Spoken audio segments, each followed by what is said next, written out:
The Canon R5 has remained one of the top cameras on the market since its release in 2019. This camera is used unanimously in the California whale watch scene from Newport Beach to Monterey Bay. While it certainly has some faults, the overall hybrid experience with this camera has really enhanced what's able to be captured here in California. After using it for the past 2 years, this is what I have to say about this $3,200 mirrorless camera.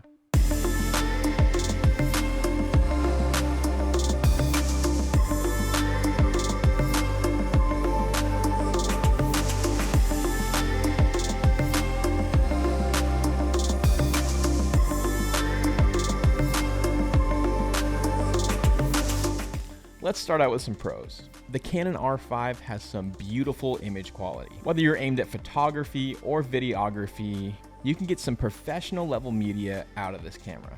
While it clearly isn't a Red or Arri Alexa, Canon, Sony, and Nikon have all bridged the gap between mirrorless cameras and cinema cameras. Across the board, you can get some really beautiful media nowadays without having to spend $10,000, $20,000, $30,000 on a camera. While yes, Reds and Arri Alexas take it up a notch with their 8K, with their color science, those are really the reasons why they're used on a professional set, but you can still be a professional with Canon, Sony, or Nikon. In this case, I just use Canon. Whether I put this thing on a tripod, set it in an underwater housing, or just use it handheld, I'm really impressed with the media I'm able to capture. Entire wildlife sequences can be filmed on this camera. Able to record at 8K RAW or even 4K 120, the plethora of different recording options on this camera are stellar. I use the 4K 120 often while out filming on boats, as it can make shots filmed at 300mm almost like a gimbal.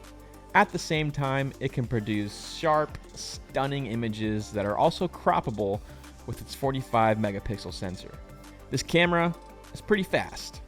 For photography purposes, it can shoot at 12 frames per second in its mechanical shutter mode, but it can up it up a notch with 20 frames per second with its electronic shutter. Specifically for wildlife at sea, I never really have a reason to shoot anything above 12 frames per second. Pretty much just keep it in that mechanical shutter mode. And as long as you're quick on the draw, you can capture some incredible moments out at sea.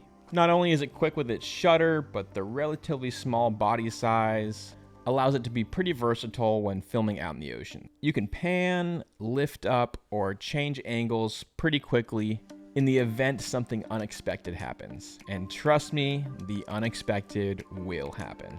While it might be a little bit on the bigger side for some, especially when you have a big old telephoto lens on there, trust me, it's a lot smaller than a Red camera with the CN20 on it or something. The native RF lens in this camera allows the user to use a plethora of different beautifully crafted lenses with the RF system. In the relatively short 5 years this mount has existed, Canon's done an awesome job at making plenty of different lenses for it. That being said, the RF mount is pretty damn expensive, especially if you're not making any money off of your wildlife media just yet. On the bright side, Canon has done a stellar job at making the EF lenses adaptable to this camera. And the EF lenses retain pretty much the same image quality and versatility that their RF cousins possess. I still pretty much only use EF glass. It's just a lot cheaper, and I don't really see a need to switch to RF just yet. This EF glass does wonders. The in-body image stabilization is really helpful for filming wildlife at sea. And again, if you pair it with that 4K 120, you can really cut out a lot of the bump and shake that we're accustomed to when filming on boats. That being said, IBIS is also our first con. Again, when the IBIS is great for smoothing out some of that motion out on the ocean. Ooh, bars, motion out in the ocean, that's good. It will sometimes do this weird jittery movement that is very distracting and pretty much ruins some wildlife moments. Even when you're holding the camera completely still, it just does this weird jittery movement. For the most part, it's pretty solid, but I've had it shake in some very crucial circumstances. To avoid this, I'd recommend investing into a gimbal like an RS2 or RS3. That's probably my next investment, so I can just turn the stabilization off and throw this thing on a gimbal and not have to worry about it ever again. Ah yes, the overheating with the Canon R5, the hottest topic of debate with this camera. Yes, this camera will overheat, and yes, there's nothing you can do about it, and yes, it will make you cry. This overheating issue is pretty much the reason why a lot of professionals would not consider using this camera on a professional wildlife set. All those awesome recording options I gave you earlier come with a little asterisk besides them. This camera can shoot in 8K RAW, this camera can shoot 4K 120, but it will overheat with those recording options. Best and worst and most frustrating experience I had with the R5's overheating issues was during the most incredible wildlife experience of my life.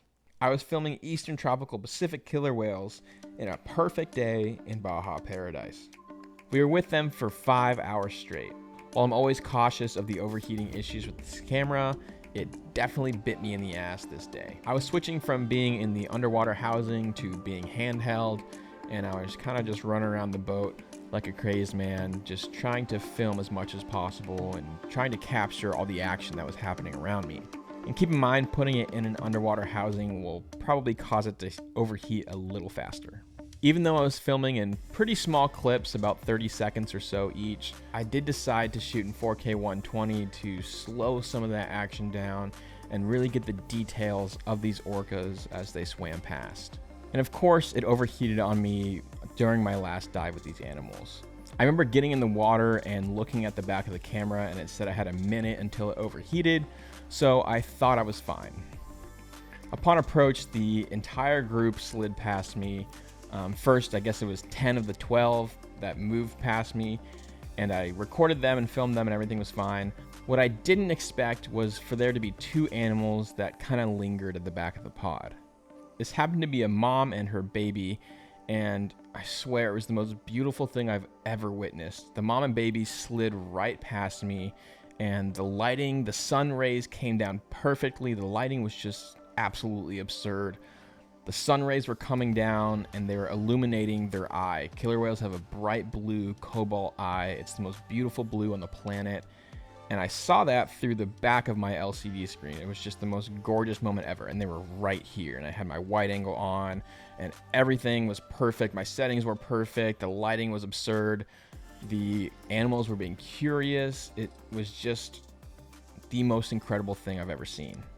So I hit record. Thought I was going, everything was fine, but the camera overheated before I even started recording. It must have overheated on the last sequence. Even though I definitely didn't film for a minute straight, when the big group moved past me, it just must have overheated at some point. Instead of capturing the most intimate, incredible moment I've ever had on the oceans, I swim away a little frustrated. I never ever want to be frustrated in moments like that. But I definitely was a little frustrated.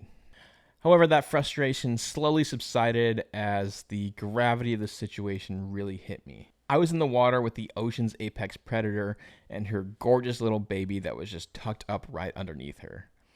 I swear the 2 of them pierced through my soul as they swam past, and what really matters most is experiencing that moment. Regardless if I had captured it on camera or not, I was still able to experience this incredible moment.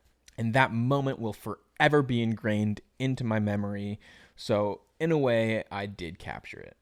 Looking back on this encounter, however, I definitely would have switched between 30 frames per second, 60 frames per second, and 120 frames per second. This would disperse the heat that the camera produces and allow it to work at a less strenuous pace during these lower frame rates. Moments in the water don't actually need to be filmed at slower frame rates either. Some of the faster frame rates can actually be more appealing to your audience as they're kind of filmed in real time. Besides, movements in water are typically a little bit slower than movements out of water, but that's the beauty of filming wildlife. You'll never be able to capture everything. Every detail, every action, every feeling. It's constantly evolving, and our understanding of how to capture these moments changes on a daily basis as well. Filming wildlife comes at you fast, and you'll have split seconds to decide how to capture their beauty in the best way. I love capturing these moments with all of my heart, even though it can be difficult and sometimes you get frustrated. But at the end of the day, I do what I do to inspire change, to help us protect the wild places that these incredible animals thrive in. That should be the goal of every wildlife photographer, in my opinion. This camera has allowed me to do just that, so I'm super thankful to have been able to use it for the past 2 years, and I'm excited to see what I can capture in the future with it. That's it for me, guys. Thank you so much for watching this video. At the end of the day, if you're a beginner or intermediate wildlife cameraman, or even a professional, and you're looking to upgrade some gear, I cannot recommend this camera enough. I've used it pretty much every day over the past couple of years, and I've been able to capture some incredible moments with it. If you have any questions, comments, or concerns, you can leave those down below in the comments section. I'd certainly appreciate a like on this video if you enjoyed, or consider subscribing to the channel if you want some more ocean-related content. If you'd like to come whale watching with me, head down to that description below. There's a couple of links in there with some companies you can book here in Santa Barbara. Thanks again for watching, and we'll see you out on the oceans.